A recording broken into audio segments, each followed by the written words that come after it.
Bienvenidos a su programa Derecho Familiar. Hoy hablaremos sobre los derechos constitucionales familiares.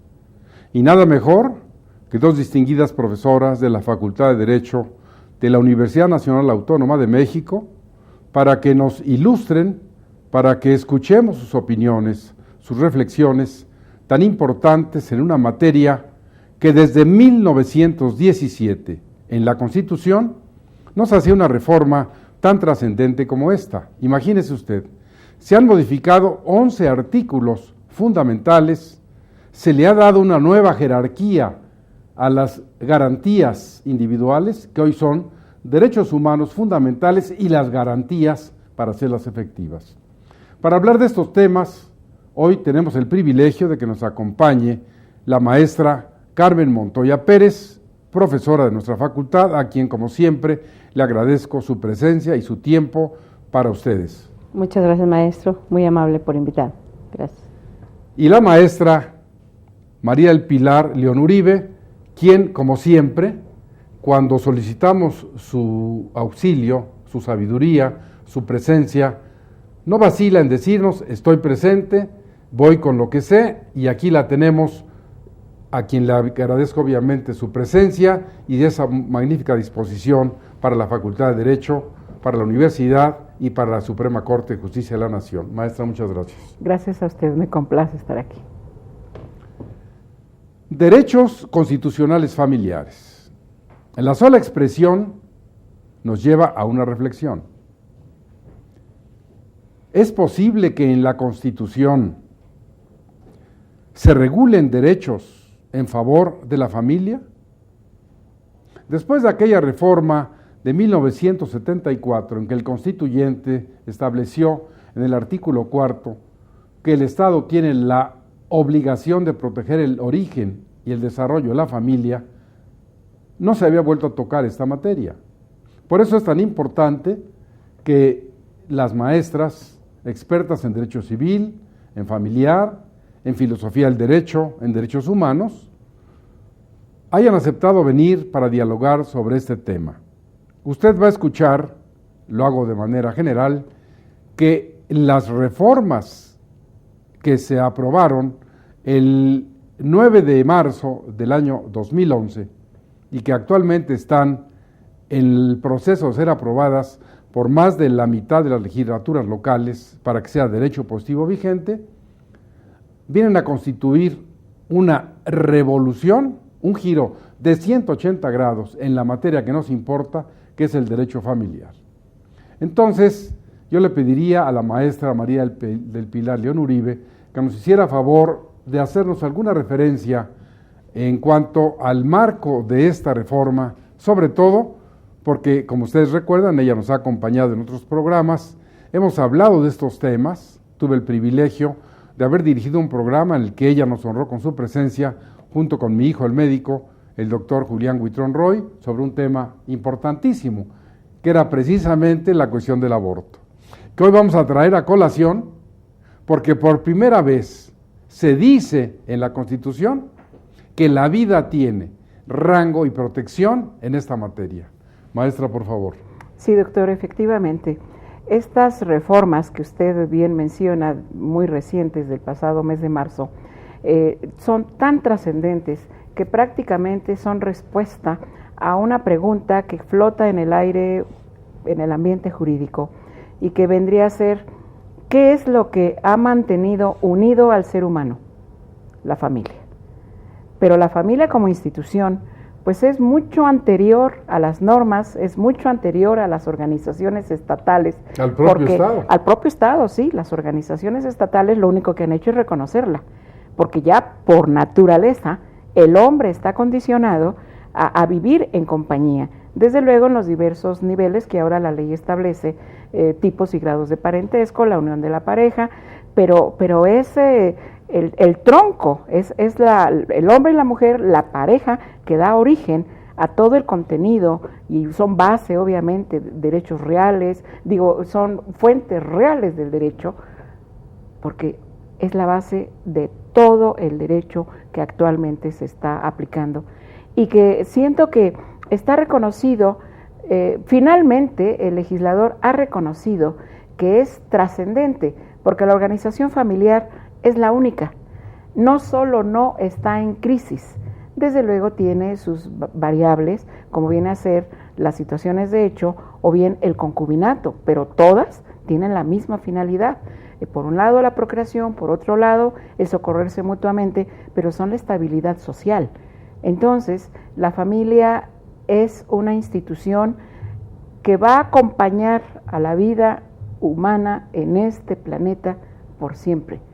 La mejor institución, que desde luego ha sufrido cambios, sí, porque la calidad de las personas que la integran pues se va modificando en relación a los tiempos, pero finalmente el legislador la ha elevado a un rango que realmente le corresponde, porque la diferencia entre un derecho humano y una garantía constitucional estriba en que en la primera se reconoce a los miembros de la familia y a esta toda desde el punto de vista de la dignidad del ser humano, a partir del momento de la concepción. Esta situación desde luego ya había sido reconocida en el artículo 22 de nuestro Código Civil vigente en relación con el 337 que establece las condiciones del producto de la concepción, que es el estar totalmente separado del vientre materno, ser vivo, ser viable en un lapso que la norma señala con precisión, pero son derechos que la norma lo único que ha tenido que hacer es reconocer porque el ser humano ya lo trae. Gracias, maestra. Es muy importante lo que la maestra León Uribe señala, y voy a tomar una de las frases. La familia no está en crisis. ¿Quién puede dudar que la familia también evoluciona? ¿Cómo podríamos hablar de la familia de hoy con la del año 2000 o la del año 1900? Evidentemente, dice la maestra León Uribe, ahí está, ahí ha estado y estará. Estas nuevas manifestaciones familiares, usted las conoce, la ley las regula, inclusive hay normas específicas. ¿Quién puede dudar que hoy en México y en el mundo, pero en México específicamente, hay tantas clases de familia como actos y hechos las originen? Pero entre lo que decía la maestra León Uribe, hay que retomar algo fundamental. Se hablaba de derechos humanos casi como una moda cuando Carlos Salinas, presidente, hace que esto sea más o menos una realidad, pero hoy, pongan ustedes atención a esto, son los tratados internacionales que han hablado de los derechos humanos, de los que México es suscriptor y el Senado ha ratificado, para que vengan como derechos de segunda y tercera generación a darle un contenido fundamental a la Constitución y en lo que nos importa, a la familia. Yo le preguntaría a la maestra Carmen Montoya Pérez, maestra, estos artículos, te recuerda seguramente, los que se han modificado de manera general, pero específicamente referidos a la familia, para que nuestra distinguida teleaudiencia se ubique con nosotros, se meta en el tema y vaya siendo casi como una clase, como una cátedra, como una plática para quienes nos hacen el honor de escucharnos, maestra. Sí, mire, maestro, yo considero que las reformas en la materia de familia, reconocerla ya en la Constitución, resulta muy interesante y sobre todo fructífero para una adecuada regulación, pero desde mi particular punto de vista a lo mejor vamos a discrepar un poco.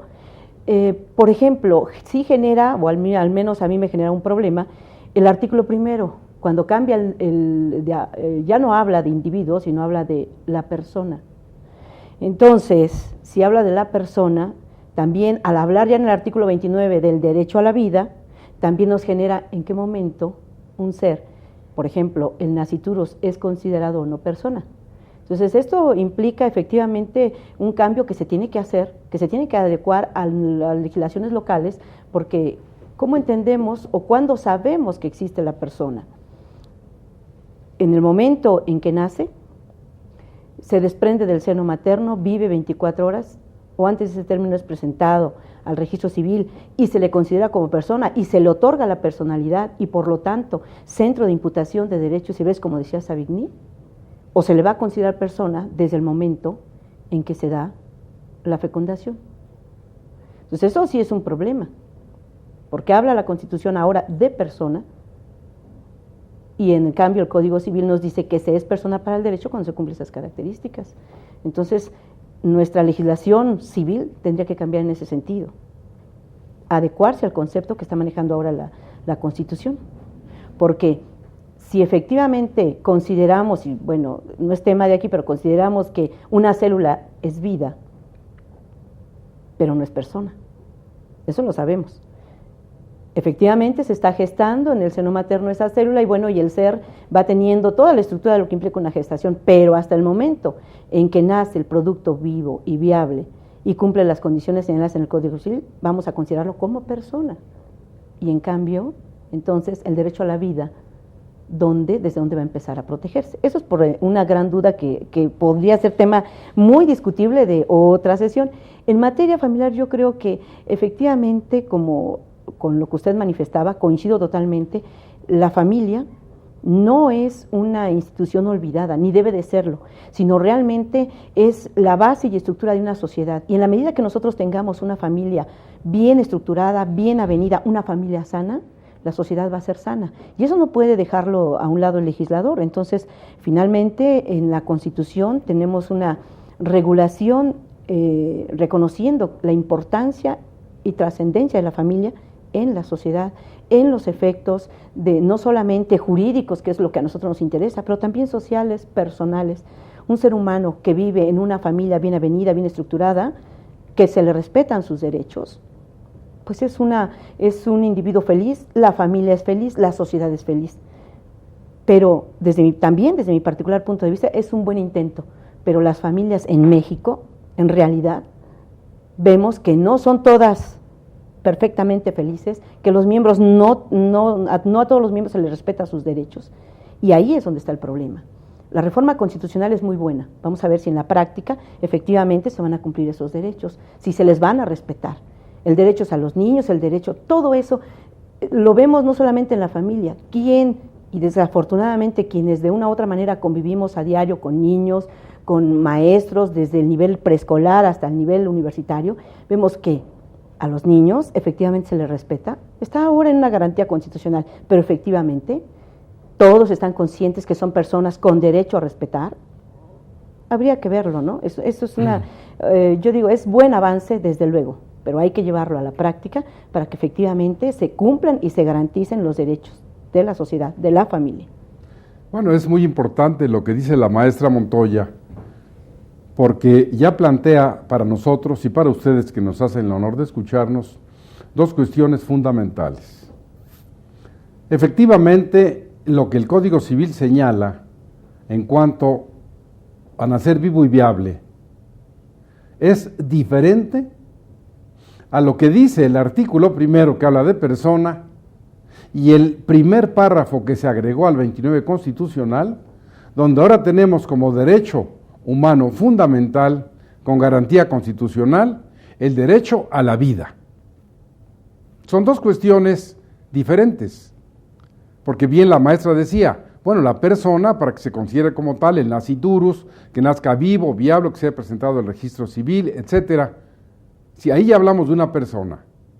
Pero ustedes recordarán que en la Corte inclusive hubo una gran discusión, precisamente porque cuando se aprueba para algunos estados, como el Distrito Federal, el aborto hasta antes de las 12 semanas, la discusión era, ¿hay vida? ¿La célula? ¿O qué? Entonces, hoy la Constitución dice, es derecho humano fundamental la vida. ¿Qué tiene que hacer el legislador secundario? Porque ya lo tenemos en la Constitución. Nosotros, como estudiosos, como preocupados por estas cuestiones, tenemos que procurar que las leyes secundarias le den contenido, porque bien decía la maestra, se vuelve una utopía que esté en la norma. Pero antes de que estuviera en la norma, porque hoy dice incluso la Constitución que se protege el derecho al nombre. a la personalidad jurídica, a la nacionalidad, y ratifica su prohibición a la pena de muerte. Entonces, este tema de la vida es tan importante que vamos a ir a un corte y regresamos con ustedes en un momento para seguir con el tema. Gracias.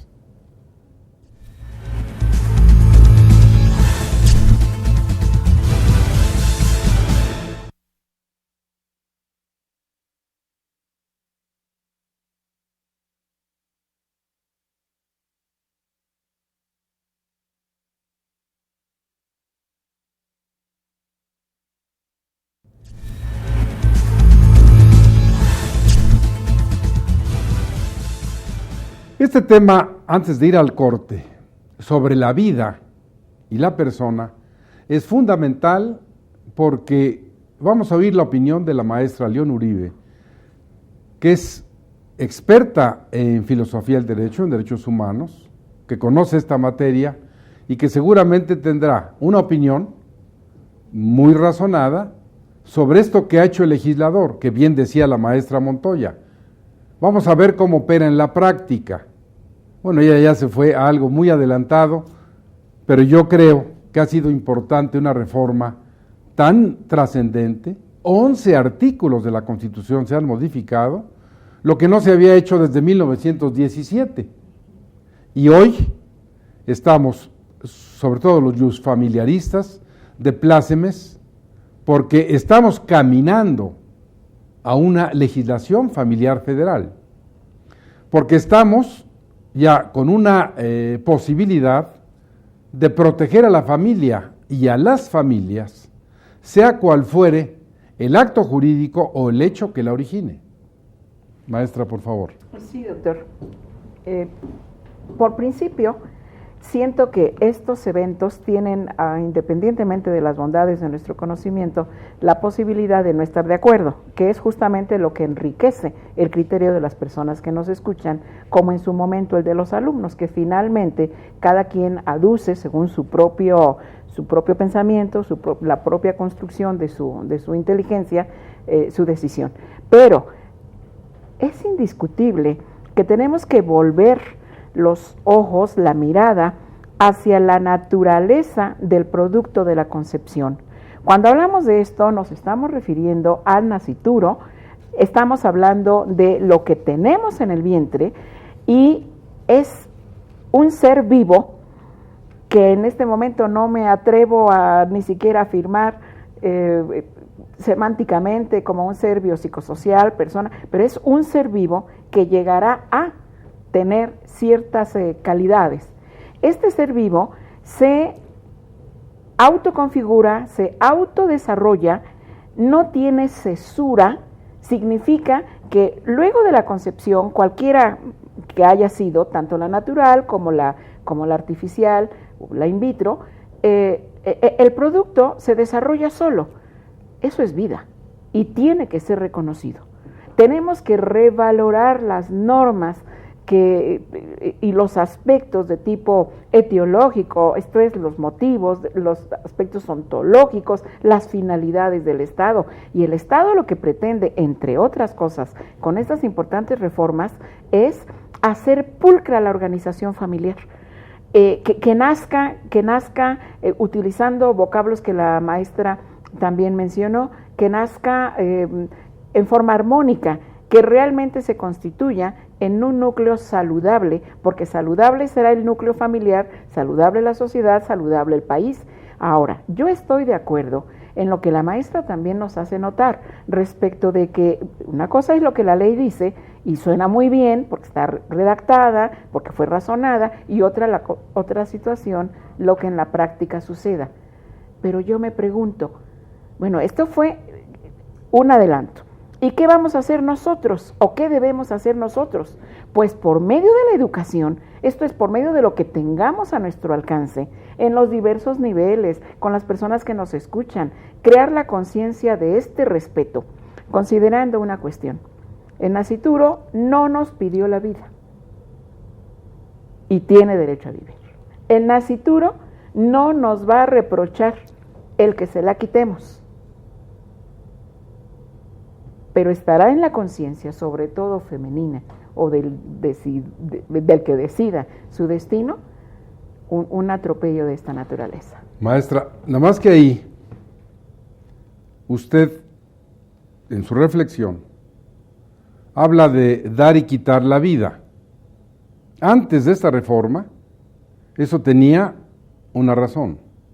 Pero hoy, cuando esto es una realidad y le falta un trámite para hacer derecho positivo vigente, como para ustedes, distinguido auditorio, y para la maestra Montoya, a quien le quiero ceder la palabra, para incidir específicamente en este primer párrafo de los 4 que se agregaron en el artículo 29 constitucional, que en el pasado se refería solo a que el ejército debe estar en los cuarteles en tiempos de paz y sacarlos en tiempos de guerra, que hoy, un día sí y otro también, hace 4 años hay una violación flagrante a la Constitución por parte del Estado, porque han convertido a las Fuerzas Armadas en policías, en ejecutores, en cosas que vemos día a día, a pesar de que la Constitución dice otra cosa.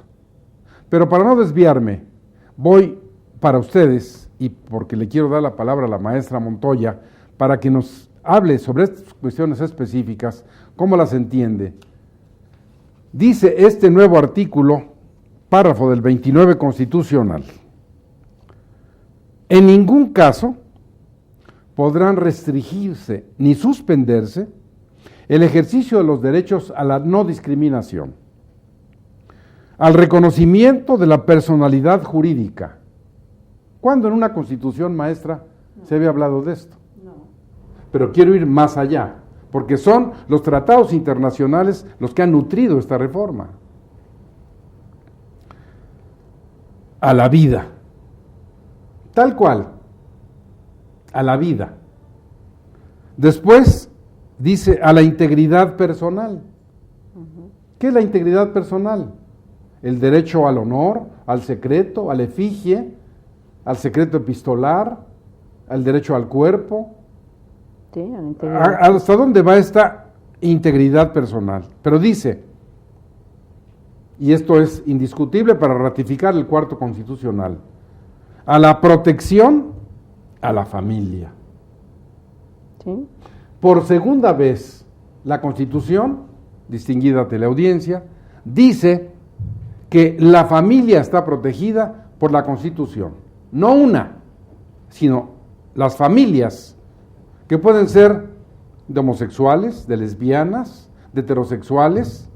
Una señora soltera que adopta a un niño, o una señora soltera que se hace inseminar de manera heteróloga y tiene un hijo, pues tiene una familia. La ley le imputa consecuencias jurídicas. Por eso dice esta reforma, protección a la familia. Algo extraordinario, al nombre. Al nombre de los mexicanos. Sí. Porque en este país cada quien se llama como quiere. Tenemos 32 códigos civiles, 6 códigos familiares, un código civil federal, y ninguno regula la ley del nombre, ni dice cómo, si es antes el del papá, luego el de la mamá, si nada más es el nombre de pila, o si es el agnomen, el cognomen, si es el patronímico. ¿De qué estamos hablando? La Constitución hoy dice al nombre, y el legislador secundario tiene obligación de darle un contenido, pero sigue la reforma. A la nacionalidad. Y otra fundamental, maestra, los derechos del niño. Evidentemente eso se toma, entre otras, de la Convención De los derechos del niño. de la que México fue el 6º país en la época de Carlos Salinas, que esto se planteó y que el Senado ha aprobado. ¿Cuáles son los derechos del niño? Y sigue diciendo la reforma, los derechos políticos, las libertades de pensamiento, conciencia y de religión. Y el principio de legalidad y retroactividad, la prohibición de la pena de muerte.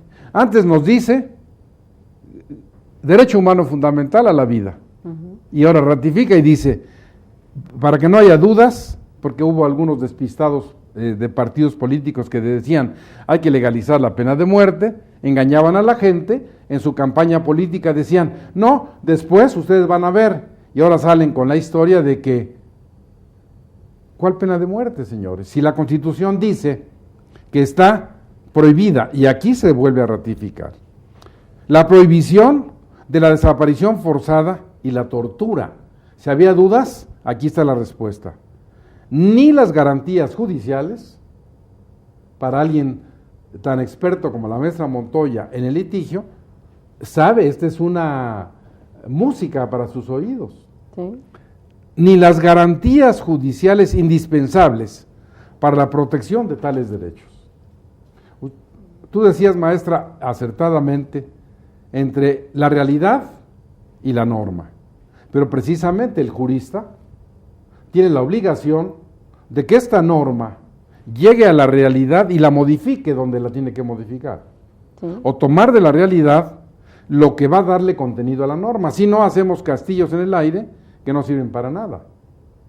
Sí, así es. Porque, por ejemplo, maestro, viendo la protección ahora que nos queda constitucionalmente de los derechos de los niños, la realidad a que nos lleva en muchas familias en este país, dentro del seno familiar, es exactamente donde no se respetan los derechos del niño.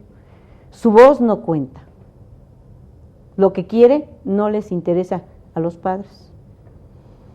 Sale del núcleo familiar a interrelacionarse a la escuela, al maestro no le interesa los derechos del niño. El niño topa precisamente o se encuentra con una realidad de que él no cuenta, y por más que desde el sistema preescolar se le está reiterando los derechos a los niños, pasa a la primaria los derechos a los niños, pasa a la secundaria los derechos de los niños, y bueno, está todavía en la prepa porque todavía vamos a decir que es todavía menor de edad en algunos casos, y sus derechos ¿dónde están?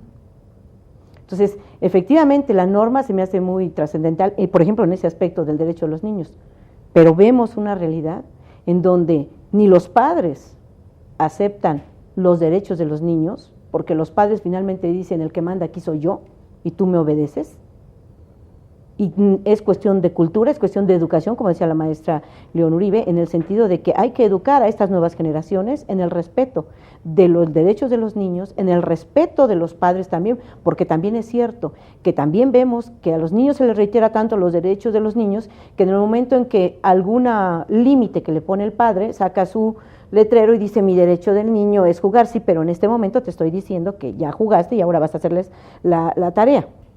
Y se le olvida que así como tiene derechos, tiene obligaciones. Entonces, este nuevo marco constitucional que nos está dando sobre los derechos de los niños resulta interesante, muy interesante, porque si nosotros educamos bien a los niños de esta generación, van a entender perfectamente que sí tienen derechos, que están reconocidos sus derechos constitucionalmente y que todos, desde los miembros de la familia, desde las personas con los que convive socialmente, las personas que están en el colegio, los maestros, todas las autoridades, tienen que respetarles su derecho. Esa es una cuestión muy importante. Y si nosotros vamos estructurando así esta generación bajo esa forma de valores de respeto, pero también del cumplimiento de sus deberes, pues tendremos una familia que ahora la Constitución está diciendo protección a la familia, y tendremos una mejor familia y lo que hemos dicho reiteradamente, una mejor sociedad. Pero entonces la familia, ahora yo lo veo desde el punto de vista, vamos a decirlo, práctico. Encontramos sí una protección constitucional al núcleo familiar y entonces a la familia, y entonces tenemos acá en el Distrito Federal una regulación en nuestro Código Civil de un divorcio unilateral, que yo no puedo decir que atenta totalmente a la familia, pero finalmente es una forma fácil de extinguir la relación jurídica del matrimonio y obviamente pues extinguir ciertas relaciones familiares, porque ¿qué son los cónyuges? Los cónyuges no son parientes, pero son familia. Y finalmente muchas parejas a la hora que en la práctica hemos visto que dicen, bueno, no me importa, me puedo casar, y al fin ya es muy fácil extinguirlo si esto no funciona. Entonces, ¿qué tanto ahora con la protección constitucional, efectivamente las personas, los juristas, en los tribunales se tendrá presente primero la protección de la familia frente al interés particular personal de las personas que presentan su solicitud de divorcio. Bueno, es un tema interesante, aun cuando no está precisamente en la reforma constitucional, que vale la pena comentar, sobre todo porque ustedes en su hogar, que nos permiten llegar hasta allá, han escuchado de esta, desde mi punto de vista, aberración jurídica, y les voy a decir por qué. Este es un régimen de derecho. Para que se dé un matrimonio se requieren dos voluntades. ¿Cómo es posible que el legislador del Distrito Federal haya dicho en la exposición de motivos que es suficiente ahora la voluntad de uno para que se termine un vínculo jurídico de esa magnitud? Pero además, que haya llegado hasta la ignominia o la ignorancia enciclopédica de decir no es apelable. Gravísimo, porque evidentemente que cuando una persona, él o ella, solicitan, ¿por qué es eso? Una solicitud unilateral, vamos a la unilateral, la disolución del vínculo matrimonial, ¿qué están haciendo? Le están dando al otro la posibilidad de ejercer, como aquí dice la norma, las garantías judiciales, maestra, de ser oído y vencido en juicio. No, porque a petición de uno de los cónyuges se puede disolver el vínculo matrimonial y el otro ya no tiene opción para decir no me quiero divorciar, no estoy de acuerdo. En este régimen de derecho, debiese respetársele. Debería resolverlo el juez. Así es. Pero ahora ya ni el juez cuenta, ni la sala, porque no hay apelación. Entonces ya lo más que podría haber, y tú lo sabes como una gran litigante que eres, que no te queda más que el amparo. Claro. Y finalmente ¿a qué llegamos? Pero ese es un tema que hemos tratado y que yo me he hecho ya el propósito, y se los comunico a ustedes así, de ya no ponderar más estas aberraciones jurídicas del Distrito Federal, porque el Distrito Federal no es México. Aquí ya hay matrimonio de personas del mismo sexo, pero en todo el país las parejas siguen unidas de manera heterosexual. Sí. No voy a calificar de normal o anormal, pero es evidente que el Distrito Federal es el Distrito Federal. Una moda política, un partido que tiene mayoría en la asamblea, que los demás ni siquiera son oídos, simplemente se dice, como tú señalabas, del papá, aquí porque yo ordeno, aquí porque la asamblea, sin ninguna técnica legislativa, dice, y esto va a ser así. Yo he sido un crítico acerbo en el periódico, ustedes saben que yo escribo en El Sol de México los domingos, una columna que se llama Derecho Familiar, tengo programas en el radio, en que generosamente la Corte nos permite llegar hasta su hogar en este tema tan importante, el derecho familiar, y cómo precisamente estamos con una vocación de protección a la familia, de llegar hasta su hogar, de en un lenguaje liso, llano y claro, transmitir estas cuestiones que a veces son esotéricas o misteriosas o rebuscadas y que pretendemos en el caso específico del derecho familiar que no sea así. Entonces, planteadas estas cuestiones, vamos a ir a un corte y regresamos con ustedes en un momento para seguir con estos temas tan apasionantes.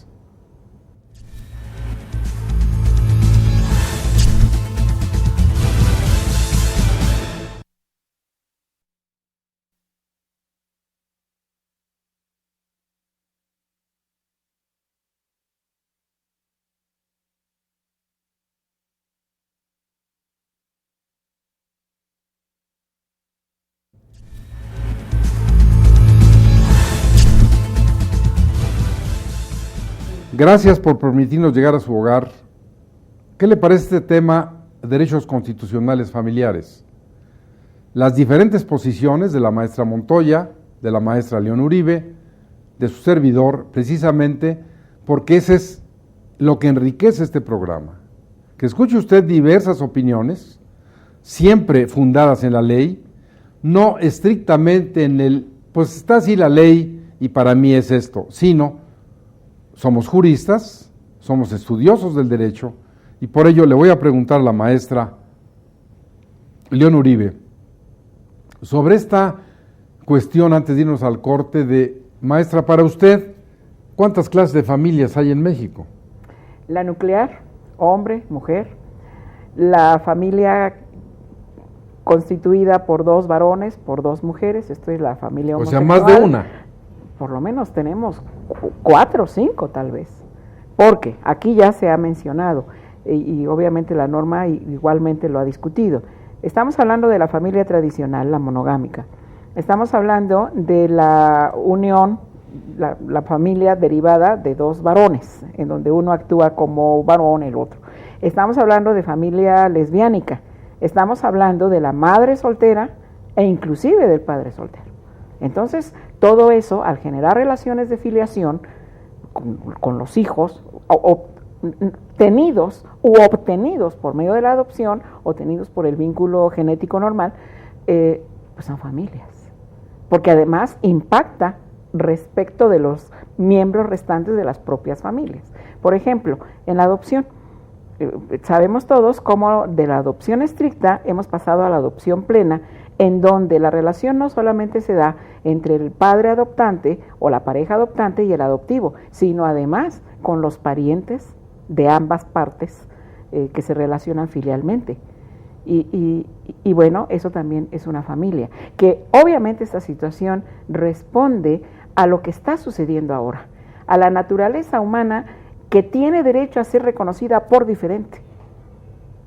Y cuando se une, pues nos crea estos aparentes conflictos, que obviamente también se aplican a cada situación en concreto derivada de la decisión de la persona, según su propio conflicto, ¿no?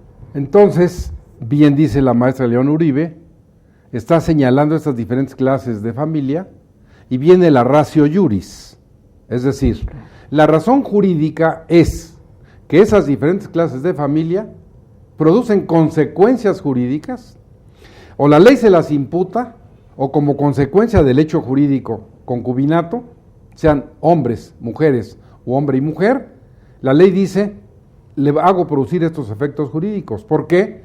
Porque todo lo que hemos hablado es de orden público. No se queda a la voluntad, a la autonomía, al laissez-faire, al laissez-passer, sino a lo que la ley impone. Entonces, maestra Montoya, dentro de estos supuestos, ¿qué otros podríamos agregar de otras familias? Bien, bueno, recordemos que la familia podríamos decir que es el núcleo primario irreductible. La simple pareja unida sexualmente constituyen una familia. El hecho de la convivencia, exactamente. Claro. Hombre o mujer, y bueno, pues ahora ya con las nuevas reformas al Código del Distrito Federal, pues podríamos decir, o decimos más bien, que también las relaciones de personas del mismo sexo constituyen familia, sea aún cuando todavía, en un momento determinado, no constituyan el concubinato, creo yo que son familias y están con ese ánimo de convivencia y todavía no cumplen los requisitos. Es más, a pesar de la sociedad en convivencia, por ejemplo, que tenemos en el Distrito Federal, que no les dio el carácter de familia, ¿verdad? Y que sin embargo están con ese fin de convivencia, de tener un hogar común, etcétera, todo lo que nos dice la ley de convivencia, ahora podríamos decir, ¿podemos considerar la familia y por lo tanto protegida constitucionalmente? Es una interrogante también, porque ahí no son familia, o sea, de hecho lo vemos, lo estructuramos, pero podríamos decir que sí actualmente y por lo tanto también pedir la protección del derecho a esa forma de convivencia del ser humano a través de la sociedad en convivencia. Pero la pregunta, y yo creo que también nos la hacemos todos, yo pienso, a lo mejor ustedes me dirán si estoy equivocada, la Constitución dice una protección a la familia, ¿verdad? Ahora, ¿cómo la va a proteger? ¿De qué manera se va a hacer efectivo ese derecho constitucional? Yo formo parte de una familia, todos formamos parte de una familia, y cómo yo, un simple ciudadano, puedo llegar a exigir ese derecho a la protección a mi familia. Maestra, ese es precisamente la tarea que el legislador secundario tiene que hacer. Exacto. Ya está la norma. Ujú. Pero bien señalabas, la sociedad de convivencia. Cuando esta norma se hizo, fue tan imperfecta Sí, no. que decían en el 2008 que producía los efectos jurídicos en lo que fueran aplicables del El concubinato. Ujú. Pero en el 2008 no había concubinato Entre personas del del mismo sexo. Claro. En el 2010, cuando se establece que ya hay no solo matrimonio, sino también concubinato, donde se modifica el 291 bis del Código Civil, para hablar de concubinato de personas del mismo sexo, Ujú. le mejoraron la plana al legislador, que ni supo qué hizo en el 2008, Claro. y ahora la sociedad en convivencia también Podemos tiene considerarlo. efectos jurídicos. Sí, como Y familia. y está protegido por la Ahora, ley. exactamente. Ahora, ¿eso hasta dónde nos va a llevar? Pues a un amparo, porque ya está como una garantía constitucional. Claro. Y como bien decía la maestra Uribe, estas familias con los diferentes hechos, olvídense de actos jurídicos, de hechos jurídicos. Ujú. Cuando el señor tiene una relación sexual, tiene un hijo, no lo reconoce, se le imputa la paternidad, se pelea, se defiende y contra su voluntad la ley dice, este es su hijo, todavía hay una familia. Sí. Bueno, aunque la ley menciona que la impugnación de paternidad está sujeta a determinadas condiciones. Por principio, tenemos la posibilidad de utilizar las técnicas modernas como el ADN. Tenemos principios jurídicos universales, como por ejemplo, mater semper certa est, que la madre siempre es cierta, o sea que respecto de ella pudiéramos no tener pendientes, pero respecto del padre. Pero entonces, eso seguirá teniendo validez. con estas modificaciones tendrán también que revalorarse estas. Pero lo que yo siento es que el legislador dio un paso gigante y que depende de los derechos subjetivos familiares y de la posibilidad de que el sujeto exija dicho derecho, pues el cumplimiento de esta situación y obviamente la mejoría, que es lo que finalmente pretende el legislador también. Bueno, lo que usted decía se complementa y es muy importante cuando los romanos decían esa frase, la madre siempre es cierta. Hoy con el ADN se va a determinar si no una suposición o una suplantación de parto, pero junto con esa frase decían, pater is est quod nuptia demonstrant. Es decir, en aquel tiempo, el papá de este niño es el esposo de esta señora. Eso hoy Sí, no existe. No. No existe precisamente por eso, porque la prueba del ácido desoxirribonucleico, cuyo promedio de veracidad es 0.2109, y que se puede hacer en saliva, en semen, en cabello, en una biopsia, etcétera, hoy estamos, y hay que avanzar, por eso decía yo, la familia no está en crisis, la familia está avanzando, tiene nuevas formas de manifestarse y la ley las tiene que recoger. Uh-huh. Y precisamente la cátedra, la ley secundaria, las cámaras locales, tienen ahora una tarea enorme. Darle contenido a esto, la maestra Montoya ya señalaba, la vida. ¿Qué le sugeriría usted al legislador para darle un contenido a este 29 constitucional, que es una garantía, un derecho humano fundamental, con garantía constitucional, el derecho a la vida? Sí, regular realmente emitir una normatividad. Yo, desde mi particular punto de vista, sí coincido con usted en tener una norma, por ejemplo, de derecho familiar federal, indiscutiblemente. En ese sentido, ya tenemos ahora la garantía de protección a la familia, entonces es unificar el área familiar, no tener esas disparidades, ¿verdad? 32 códigos civiles. Así es, y cada uno con diferente punto de vista. A lo mejor estoy de acuerdo que hay idiosincrasias, en fin, pero aún así se puede dar una norma general en un momento determinado para que regule a todos los problemas o todos los conflictos familiares. Las clases de familia. Las clases de familia, todo quedado o establecido en una norma federal, yo creo que sería lo correcto. Y en cuanto al derecho a la vida, pues también va a tener que regularlo, indiscutiblemente.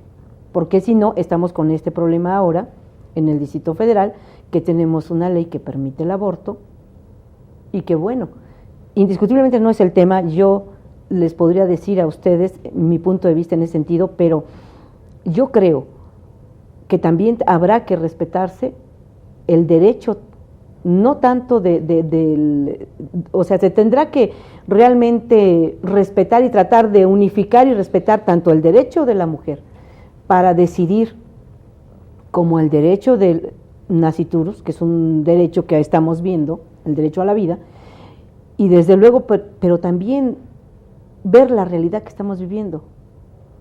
Pero en ese sentido, maestra, que no se conciba. Si estamos viviendo una realidad muy difícil, yo pienso que no se eso, conciba. Que no se conciba, pero para la realidad, no tener que destruir.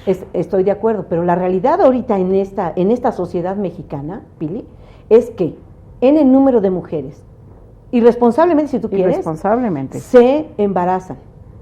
Y entonces ni quieren al producto. Pregunta y interrogante muy buena. ¿Qué tanto es mejor privar de la vida antes de y no hacer hijos totalmente infelices y no abandonarlos y tirarlos?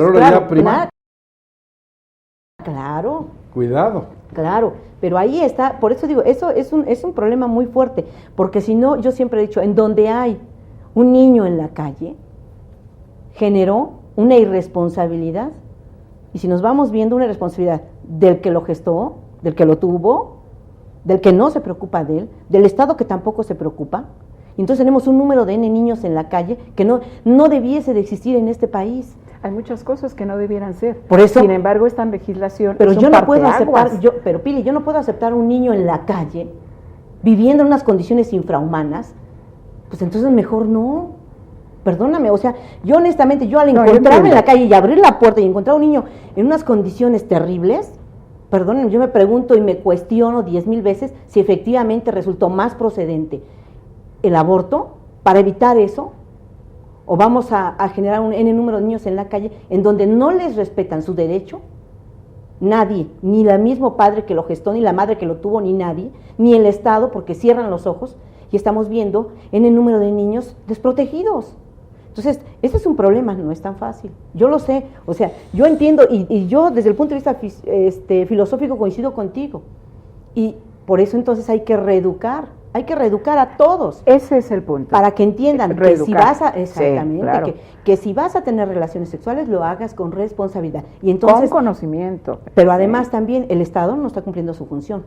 Porque entonces, ¿qué es lo que pasa? Necesitamos políticas públicas acertadas y adecuadas para que den una buena información a toda la población, para que conozcan realmente los sistemas de anticoncepción y de esa manera pues podamos evitar todo esto. Y entonces esto pues desde luego, ya quien decide responsablemente por qué va.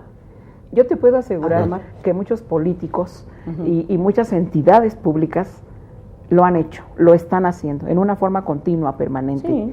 Pero es que este es un problema multifactorial. Claro. Este es un problema multidisciplinario también. Sí. Y nosotros estamos aquí, pues no importa que nos peleemos, ¿verdad? Por diferentes puntos de vista, claro, tan solo para crear conciencia. Pero es indiscutible que la intención del Estado, ya no puede el Estado hacer más. Ya elevó a la familia y le otorga la protección máxima.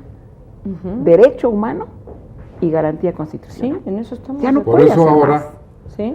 A manera de dar por terminado el programa, que es tan importante, ustedes han escuchado opiniones muy valiosas, opiniones jurídicas, opiniones sociológicas, la realidad que nos está agobiando, que el legislador constitucional ya dijo, estas son las garantías. ¿Sí? Ahora es una labor de los jueces, una labor del legislador secundario, de los profesores, de las personas que en un momento dado asuman la responsabilidad y hagamos de esto una realidad para que no se convierta en letra muerta.